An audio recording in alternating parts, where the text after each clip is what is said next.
Francis Duffield Sheldon was a geologist, part-time professor at Wayne State University, land developer, oil consultant, and author. Mr. Sheldon sat on the board of directors for the prestigious Cranbrook Boarding School, as well as the board for Boys Republic Incorporated, a psychiatric home for boys in Detroit. He also volunteered as a mentor for young boys in Ann Arbor. Only a year before, Francis Sheldon had established Brother Paul's Children's Mission, a charity organization for boys, which operated on his private island. Brother Paul's had never obtained the required licenses from the state to operate. Due to Sheldon's status, proper procedures had been overlooked. Sheldon enlisted the help of two men to establish the camp, Dyer Grossman and Gerald Richards. Dyer Grossman earned a BA from Cornell University in 1963. Grossman then taught from 63 to 73 at the Blair Academy, an elite boarding school for boys in Blairstown, New Jersey. Next, Grossman gained employment at the Harvey School in Katona, New York. There he taught science and coached wrestling from 73 to 75. Mr. Grossman spent his summers working at a very old and well-known camp in New Hampshire. Dyer Grossman was listed in Brother Paul's advertisement brochures as vice president. Listed as president was Gerald S. Richards. Mr. Richards was a gym teacher at St. Joseph's School in Port Huron, a respected member of the local Episcopalian Church, and married with a young son. Mr. Richards' friends and acquaintances were unaware that he had worked at an adult bookstore to put himself through college. It was through this job, filling mail orders for the store, that Richards had learned there was a black market for child pornography. He began keeping copies of material he received at the bookstore and mailing this off to his personal customer list. Once Richards graduated college, he incorporated his unwary wife into a magic act. The couple traveled to several states as Seymour Safety, the school magician. In 1970, Richards created Brother Paul's Educational Entertainment Missions. For this endeavor, he enlisted the help of an unsuspecting couple from his church.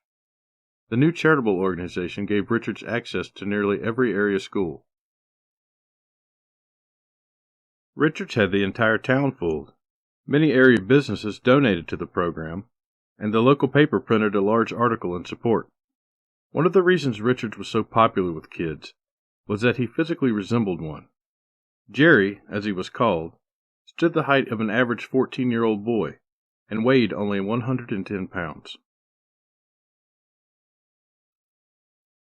Richards turned his basement into a studio. He bought a massage table, installed a deadbolt on the door, and spray-painted the windows black. He paid a 13-year-old neighbor boy, who regularly babysat for his son, to become his first model. He then used the boy to lure more minors. Most of these boys were between the ages of 11 and 15, although by his own admission some were as young as 8.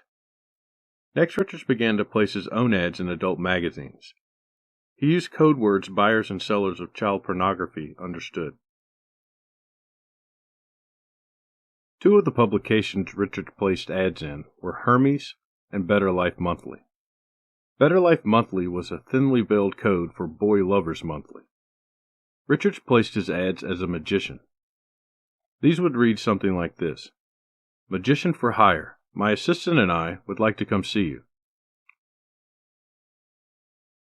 The way Richards made money was to sell film rolls of nude boys for around $15. The reason rolls of film were sold in place of photos was because postal inspectors would not open film canisters. Richards' customers would inevitably request more graphic content. At this point, Richards could charge an extremely high price. If a customer were to make requests for specific content, Richards could charge even more. As Gerald Richards would later testify before a Senate committee, most of his customers' end goal was to either travel to meet a boy or have a boy flown to him. In an effort to lure even more victims, Richards drove an orange Pinto wagon with Jerry the Magician painted on the sides. Around 1974, one of Richards' ads in Better Life Monthly was answered by Francis Sheldon. Mr. Sheldon was a staff writer for the magazine and was a personal friend of the publisher. After 4 months of correspondence, the two finally met in person. Sheldon soon brought Richards to Chicago to meet members of his network. He was introduced to child pornographers, publishers, and adult bookstore owners. Sheldon also rented a local office space for Richards to work from, and paid for new camera equipment. At this point, Richards had officially joined the Boy Love movement. In place of his orange Pinto, the gym teacher now drove around Port Huron in a new Cadillac. Soon Gerald Richards was luring boys into flying with Sheldon to his private island. One example of this comes from Richards' campaign for St. Clair County Commissioner. Richards enlisted the help of an 8-year-old neighborhood boy to pass out campaign flyers. As a reward, Richards told the boy's parents that he would get to take a plane ride. Within days, Richards loaded the boy, along with several others who were members of his gym class, into Sheldon's plane. They were flown to North Fox Island and sexually molested. By the summer of 1975, Richards and Sheldon were prepared to start the boys' camp on the island. Over the past 3 years, Sheldon had cleared a landing strip, built a few cabins, and a small motel with a boat dock. In 1970, Sheldon and Dyer Grossman had set up a nonprofit they named the Church of the New Revelation. Grossman had even become an ordained minister to aid in this endeavor. On September 2, 1975, Grossman arrived in Michigan to help file the necessary paperwork to incorporate Brother Paul's children's mission. As part of the agreement, Richards met Grossman at the local Howard Johnson, bringing along a 10-year-old boy for Grossman to abuse. Francis Sheldon and his associates had incorporated 2 umbrella 501c tax-exempt organizations. If a vetted boy lover wanted to start their own operation, Grossman would arrive and help facilitate this through one of these organizations. Francis Sheldon was legally entitled to keep any surplus money any of his organizations brought in. Each of the umbrella organizations employed a different strategy. The Church of the New Revelation was regularly advertised in Better Life Monthly. Its strategy was to establish religious camps across the country, funded through charitable donations from churches, charity organizations, and private citizens.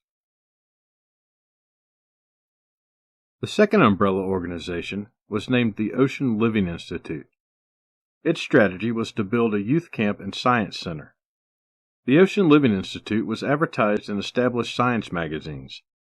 Grossman printed literature which he sent to corporations and universities to solicit donations and support. Several prominent men were listed as members of the Ocean Living Institute's advisory board. Among them, John Ripley Forbes, president of the Natural Science for Youth Foundation, president of the New Hampshire Audubon Society, and founder of the Oregon Museum of Science and Industry. Another was Bailey Smith. Mr. Smith was a successful stockbroker and executive vice president of the brokerage firm Hoppen Watson Incorporated. While Forbes and Porter admitted talking to Grossman, both later denied they were on an advisory board. Finally, there was John Porter, owner and operator of Camp Cabian, a 40-year-old boys' camp located in Alton, New Hampshire.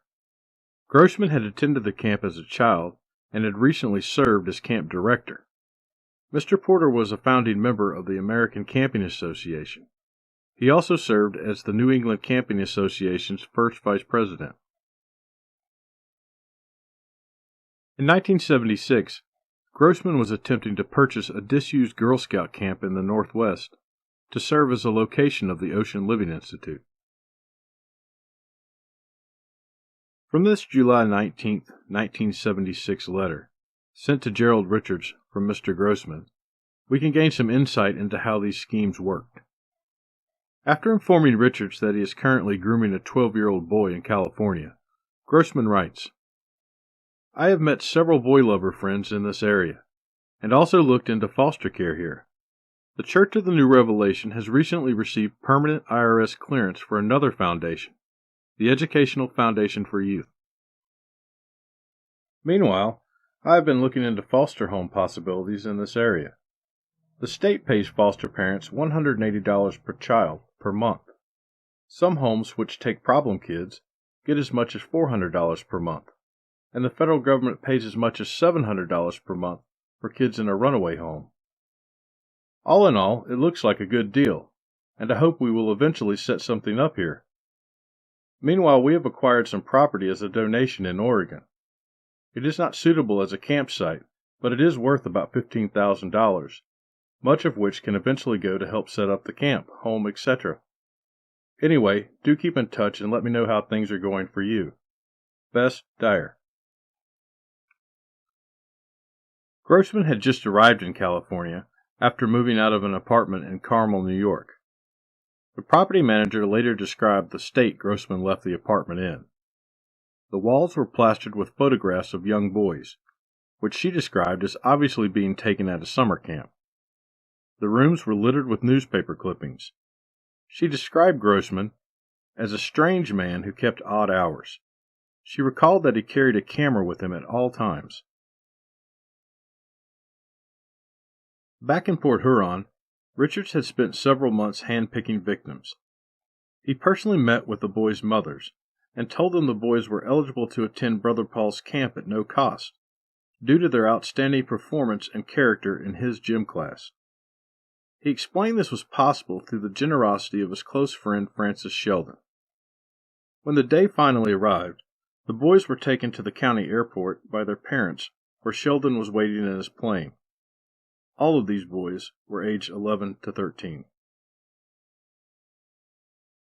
Once on the island, the first thing the boys noticed was the presence of cameras. Just about anywhere they went on the island, cameras had been set up. The pedophiles employed an insidious tactic to groom the boys. They called this loss of sight. Once at Brother Paul's camp, boys would be separated from the group one at a time.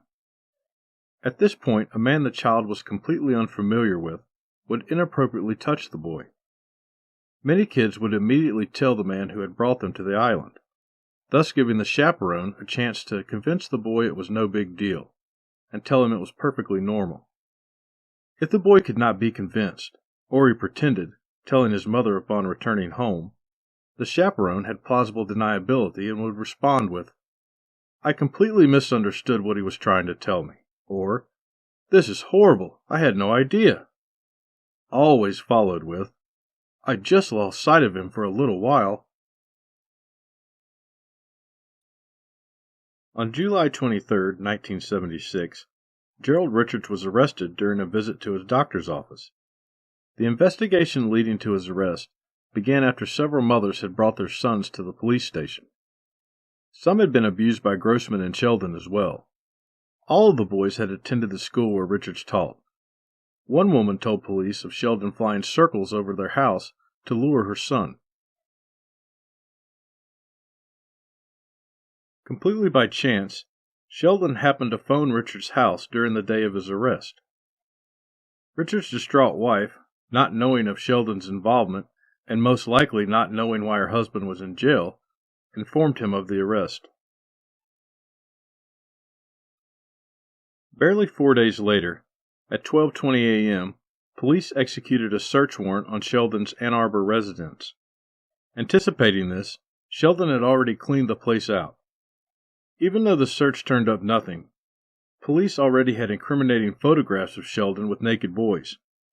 They were also in possession of child pornography magazines and movies that had been filmed and photographed on Sheldon's private island.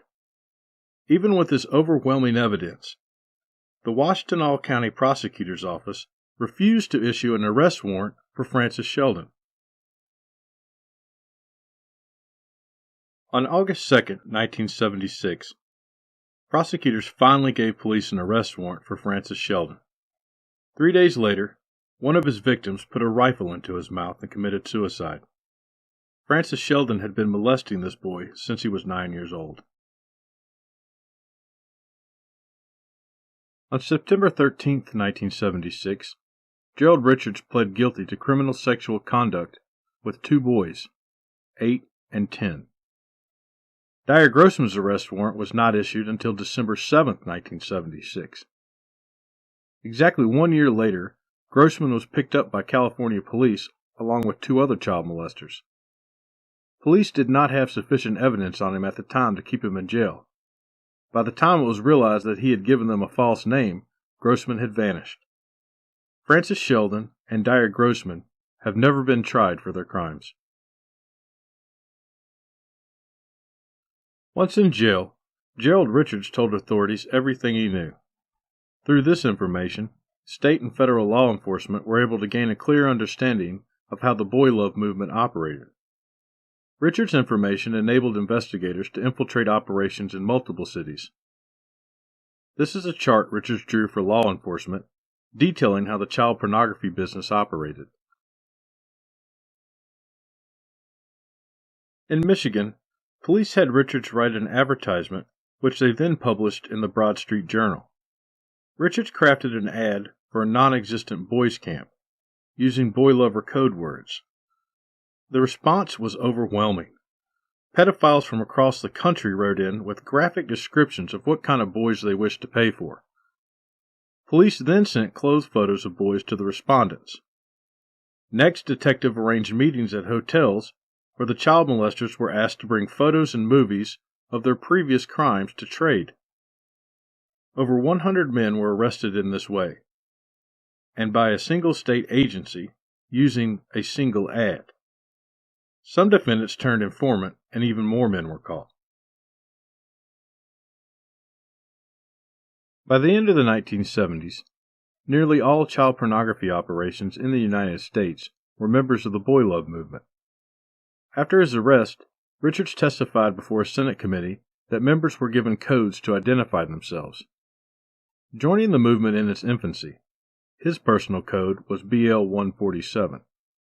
By the time of his arrest, less than 5 years later, the numbers were already into the thousands.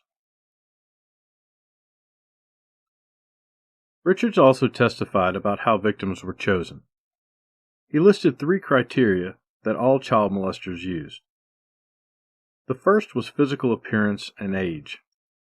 Second was a boy without a father present in the home, or a father who was emotionally absent due to focusing on his career or a substance abuse problem. The third was a religious background. If the boy attends church, eventually, if not immediately, the child will have a moral conflict the abuser will not be able to talk his way out of. In the midst of cooperating with police, Richards realized his assistance was not going to be enough to keep him out of prison. His next strategy was to try to make himself appear insane. To accomplish this, he wrote letters. First, Richards wrote the head of his church. In the letter, he told of how the boy Jesus had appeared to him. He was instructed by the Son of God to exact vengeance on his court-appointed psychiatrist. While in the Jackson State Penitentiary, Richards was repeatedly beaten, raped, and burned with cigarettes. His next letter was to a judge. Once again, the boy Jesus had appeared to him. Richards now understood that he was a martyr for the boy love movement, a movement he now knew to be over 1,000 years old. The judge was informed that he was on a mission from God. When Richards was released from the penitentiary, he had not served anywhere near his 20-year sentence. After losing his family, his career, and acknowledging the harm he had caused to his victims, could Richards really change? Was it possible for him to be reformed? If nothing else, could the torture he endured inside the prison keep him from reoffending? Now living with his mother, Gerald Richards was arrested once more on February 15, 1988, this time by postal inspectors. He was subsequently convicted for the distribution of child pornography. A Michigan reporter named Marilyn Wright took the assignment after a tip involving child pornography was called in. Wright broke the story of Francis Sheldon. During the mid-70s, her articles were read across the country. She brought the nation's attention to the problem of child pornography and all the horrors that surrounded it. Before her reporting, many Americans were unaware it even existed. Soon publications across the country began doing investigative reports, 60 Minutes even doing their own primetime special. This led to a Senate committee hearing on the matter. In honor of her work, the governor of Michigan drove to the Record Eagle office on New Year's Eve 1977. With Marilyn Wright standing beside him, Governor William Milliken sat down at her desk and signed a new law that carried a 20-year sentence for the production of child pornography involving anyone under 18.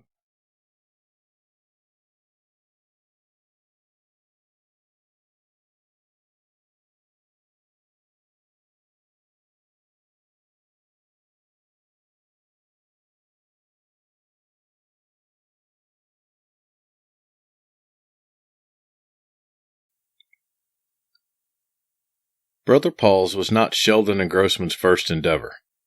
One of the longest-running tax-exempt boy love operations was located 800 miles south in the state of Tennessee. In this case, a child stable was established through the Church of the New Revelation. In 1971, Father Bud's Boy Farm was founded near the small town of Sewanee, located in rural Franklin County, Tennessee. The town's residents couldn't comprehend why it was called a farm, as the premises consisted of a 7-room A-frame house on 1.5 acres, one of the nicest and most expensive residential properties in the area. Reverend Claudius Bud Vermeil, Jr., an ordained Episcopal minister, ran the farm. He acquired many of the boys directly from the state of Tennessee, some just 10 years old. On June 29, 1958, Reverend Vermeil was placed in charge of the Episcopal Christ Church in rural Alto, Tennessee. In 1962, the Vermeils moved to Tifton, Georgia, where Bud became the pastor of St. Anne's Episcopal Church. St. Anne's was much larger than Bud's previous church. Almost immediately, the new pastor began lobbying the congregation for a boys' home, to be funded through donations alone. The parishioners were not united in the new pastor's vision, but eventually Vermeil's dogged determination paid off. In short order, the St. Anne's Home for Boys was founded by the church. In 1964, less than 6 months after the boys' home opened its doors, Vermeil made a pass at a member of the church inside of his house, as well as a boy living in the new boys' home. Members of the church board immediately brought the matter to the bishop of the state's diocese.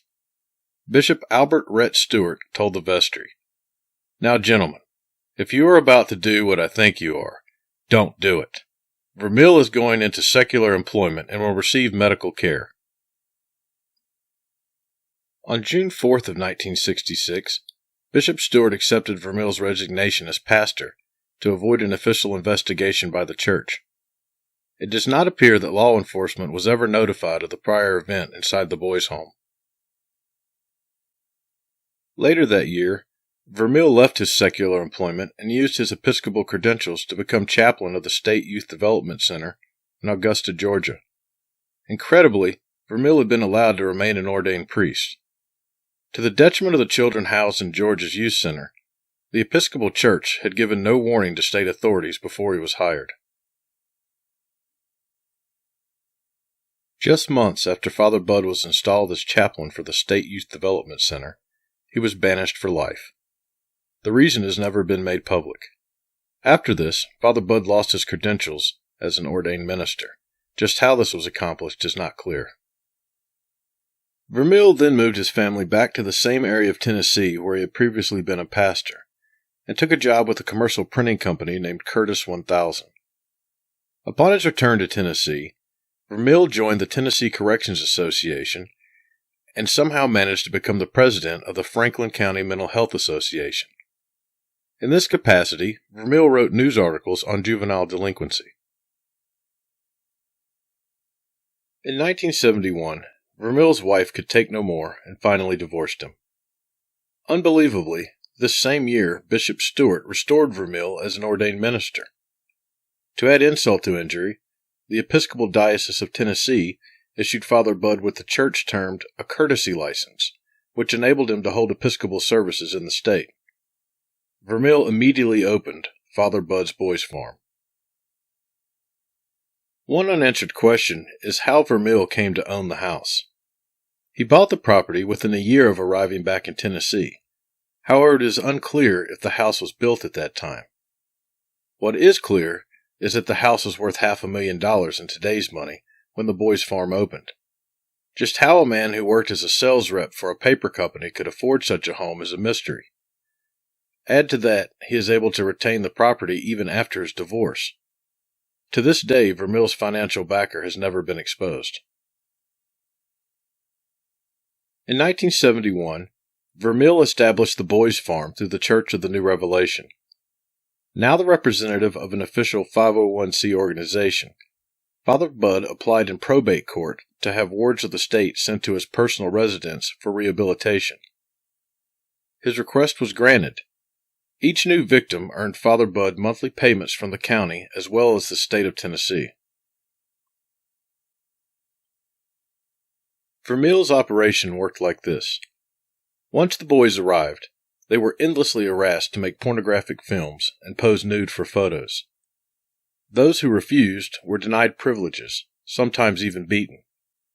The boys who went along received better food, expensive clothes, and gifts. Vermille turned the attic into a darkroom. Vermille's scheme recruited sponsors through classified ads.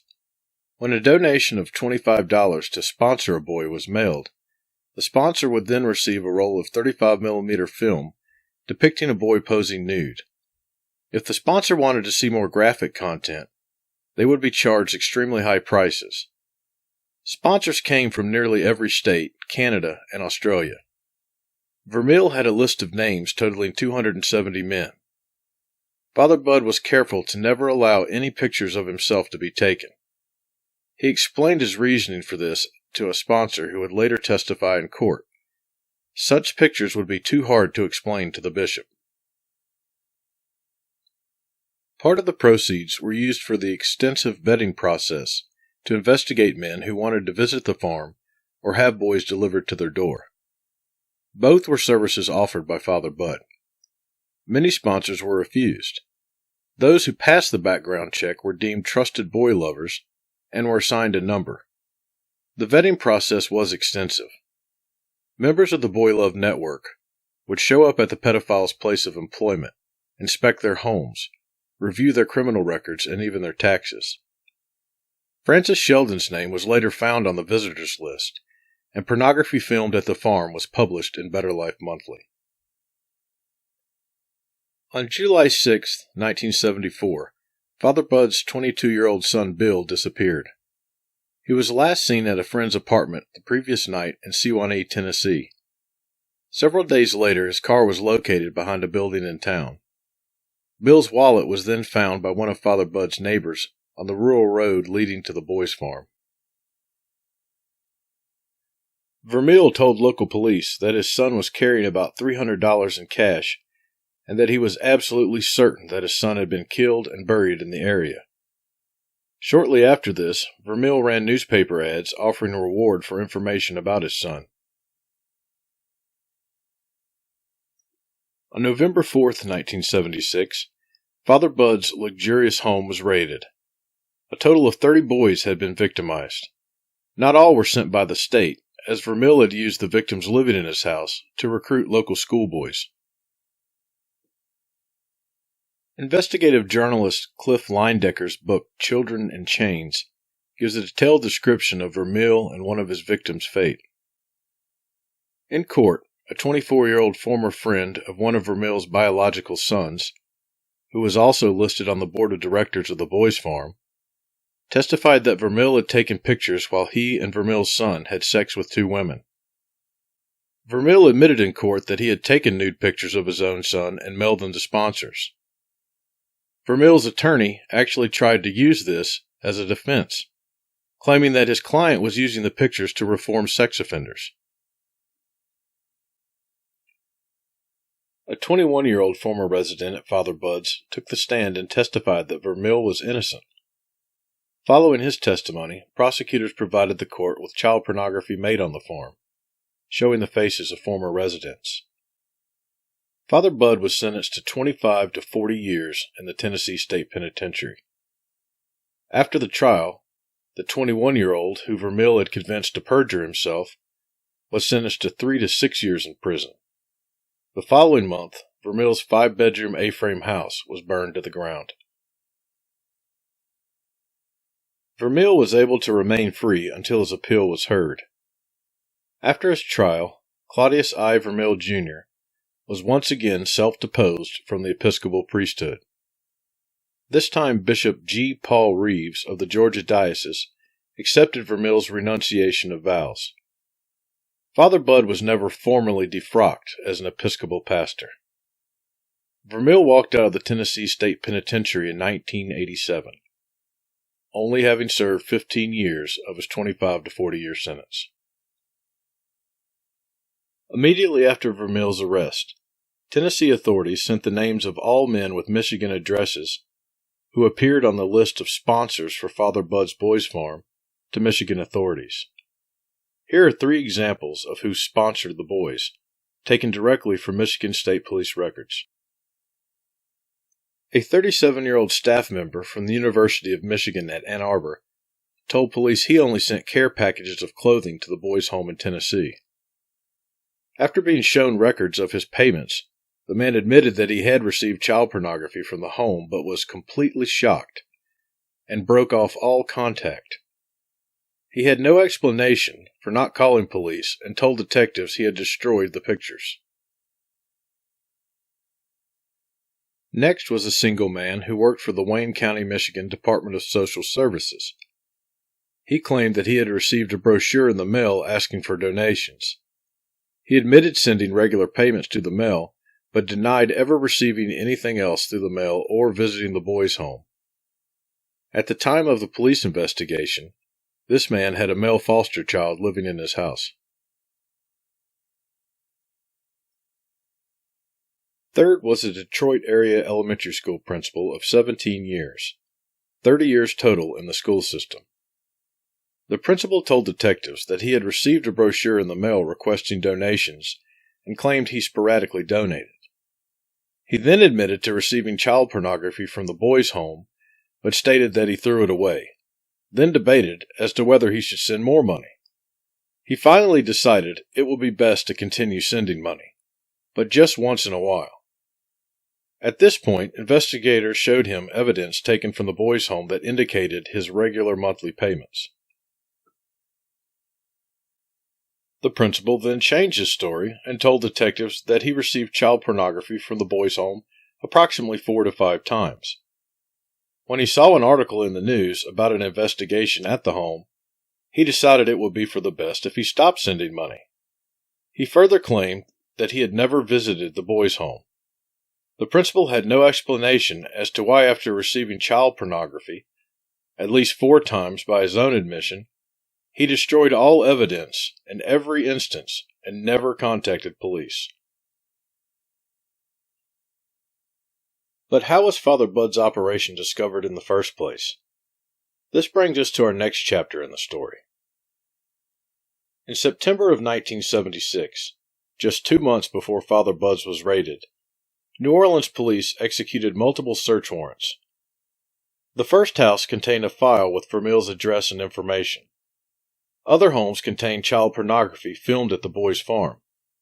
Authorities in Tennessee were immediately contacted, and detectives began the process of identifying the victims.